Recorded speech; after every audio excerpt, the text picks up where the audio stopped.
Straight ahead on KECY Fox 9 News, school districts around the valley are being hit hard by the economic downturn and budget cuts are deep. How you and your family could be affected. I'm Vanessa Herrera in Yuma, and coming up, it's allergy season, so we're going to have some tips for you and also some reasons why pollen really isn't that bad. The suspect that police say led them through a foot chase through the desert is in court. I'm Ray Smetty with that story coming up. From Yuma and San Luis to El Centro and the Imperial Valley, this is KECY Fox 9 News. Good evening and thank you so much for joining us for KECY Fox 9 News. I'm Anna Chalk. In these economic times, we have to make difficult decisions when it comes to money. That's also true for school districts. And if you live in El Centro and you have kids, then you know how many schools, programs, and services have been affected. Now, Imperial Valley reporter Eduardo Santiago has the latest on more budget cuts. Anna, all 11 elementary schools in the district have been significantly impacted. Student services and programs are vanishing off the table. 33 teachers have been laid off in the last 2 years, along with faculty and staff members, counselors, librarians, and psychologists. The El Centro Elementary School District is getting hit left and right with budget blows. Parents are concerned for the future of their kids. If you want your children or your grandchildren to be successful, I don't think school programs, anything belongs to school shouldn't be cut. The future of us is the kids. It's supposed to be they need to learn how to live. If to improve his life, he needs to study. Okay, I think about what they're doing to schools is very bad. We need education with these kids, and cutting budgets is not the solution. Superintendent Robert Pletka says he would like to provide more than the state provides for each student. We want our kids to have individual attention for our kids.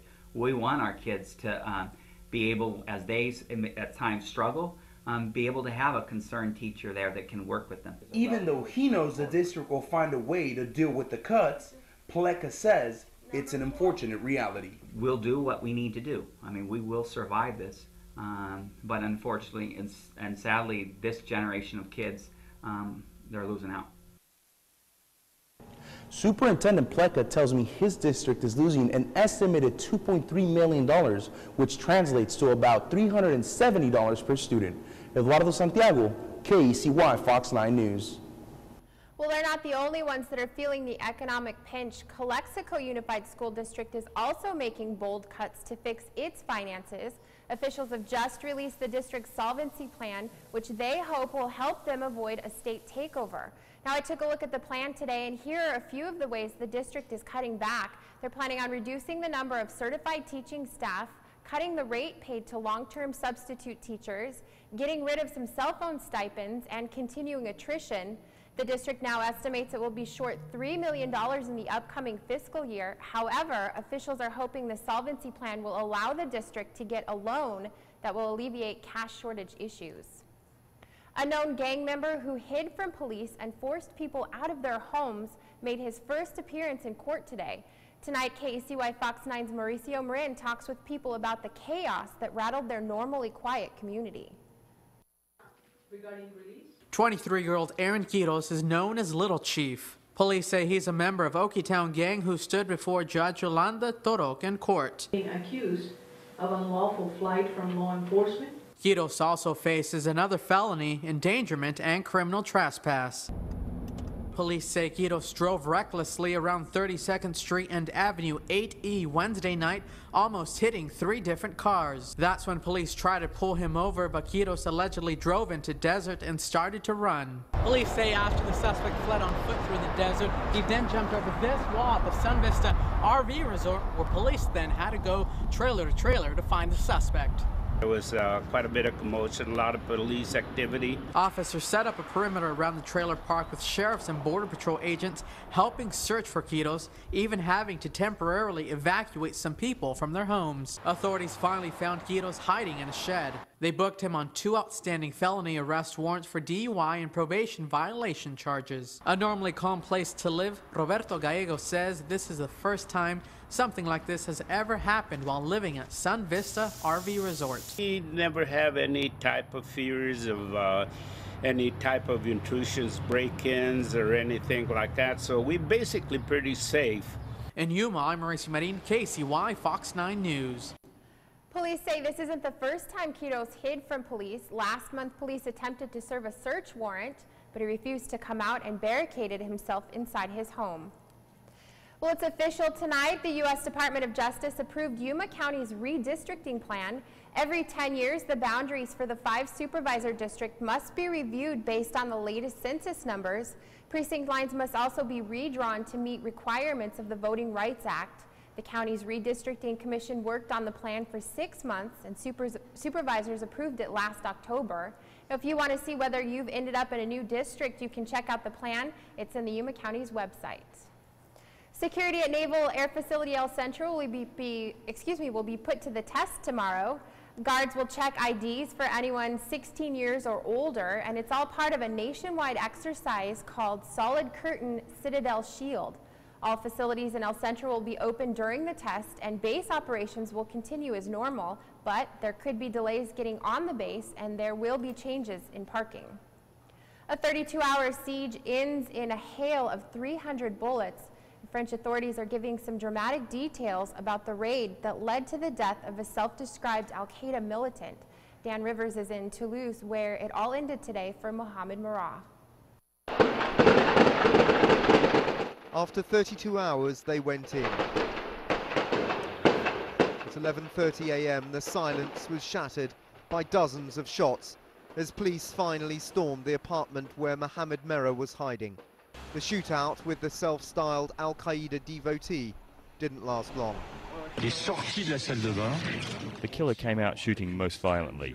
The gunshots, there were many of them, very intense, and a raid specialist who was an expert in this said he had never seen such a violent reaction.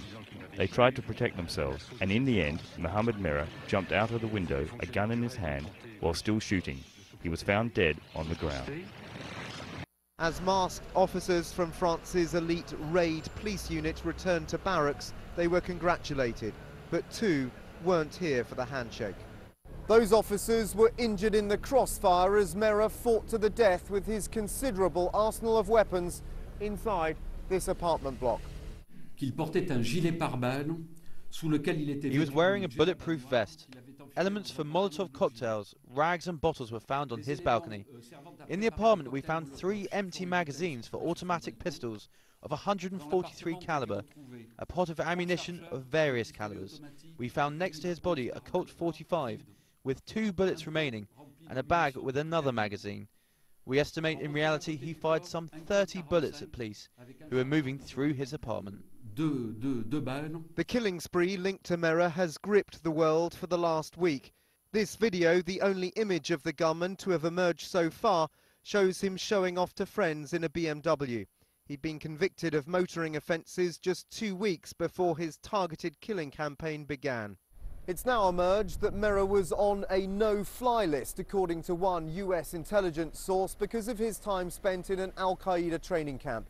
It will be a bitter disappointment to the French authorities that they didn't manage to take him alive. He could have provided valuable intelligence, but it was clear that he was determined to die with a gun in his hand. The French President, Nicolas Sarkozy, fighting for re-election in a month, confirmed it was over.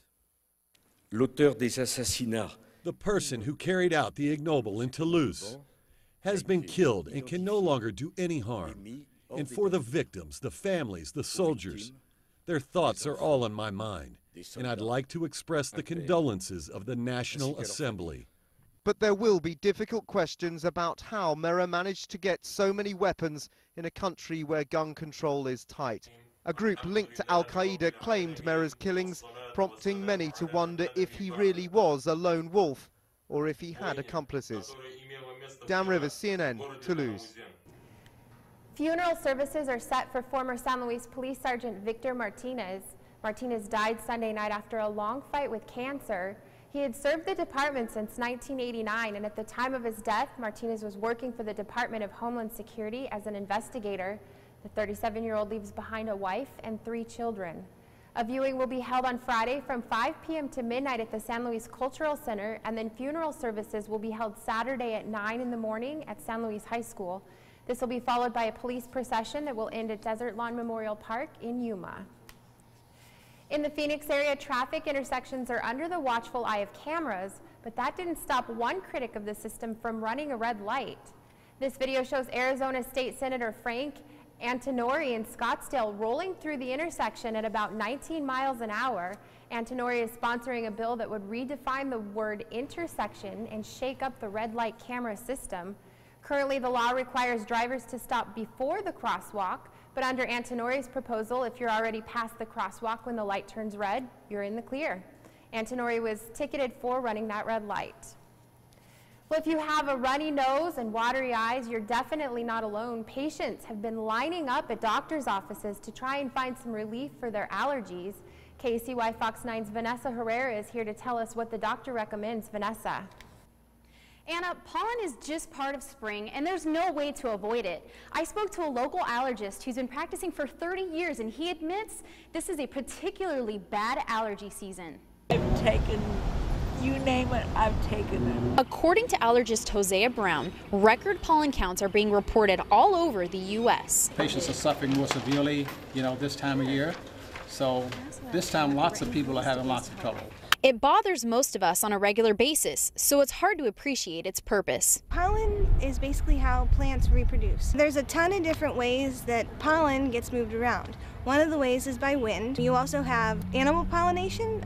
Bielmir simply explains exactly how pollination works and why we should appreciate it. We're going to pretend that my hand is a flower. The flower is pollinated, and down here is where your fruit or your vegetable is going to be. So if you like tomatoes or cucumbers or oranges or any of those delicious things, without that flower being pollinated by pollen being moved around from flower to flower, we wouldn't have any of those delicious foods that we like to eat. For allergy sufferers, Hosea recommends over-the-counter antihistamines. Of course, there are a percentage of the patients whose allergies are so severe that doesn't work. If those don't work, see your regular doctor.